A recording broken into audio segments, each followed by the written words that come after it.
Hello guys, DPI বাড়ার জন্য যাদের ফোনে অ্যাপসগুলো ছোট হয়ে গেছে এবং লেখাগুলো ছোট হয়ে গেছে, তারা কিভাবে লেখাগুলো বড় করবেন তাদের জন্য এই ভিডিও। তার জন্য আপনার ফোনে থাকা সেটিং অপশনে আপনাকে ঢুকতে হবে। ঢোকার পর এরকম একটি পেজ দেখতে পাবেন। এখানে দেখেন একটা অপশন আছে ডিসপ্লে, এখানে ট্যাপ করে দেবেন। ডিসপ্লেতে ট্যাপ করে দেওয়ার পর নিচে একটু আসলেই দেখতে পাবেন এখানে লেখা আছে display size and text size. এই লেখাটার উপর ট্যাপ করে দেবেন। দেখেন এখানে প্রথম যে অপশনটি রয়েছে এখানে ফন্ট সাইজ লেখা আছে। এই ফন্ট সাইজ বলতে আপনারা এটা যখন কমা বাড়া করবেন তখন দেখতে পাবেন আপনার ফোনে থাকা লেখাগুলো যেগুলো ছোট হয়ে গেছে এটা বাড়ালে সেই লেখাগুলো বেড়ে যাবে। তো নিচেরটা দেখেন যে এখানে লেখা আছে ডিসপ্লে সাইজ।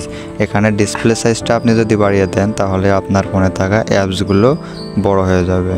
তো এইভাবেই আপনারা ফন্ট আর ডিসপ্লের অ্যাপসগুলো বড় করে নেবেন। আজকের ভিডিও এই পর্যন্তই। সবাই ভালো থাকবেন।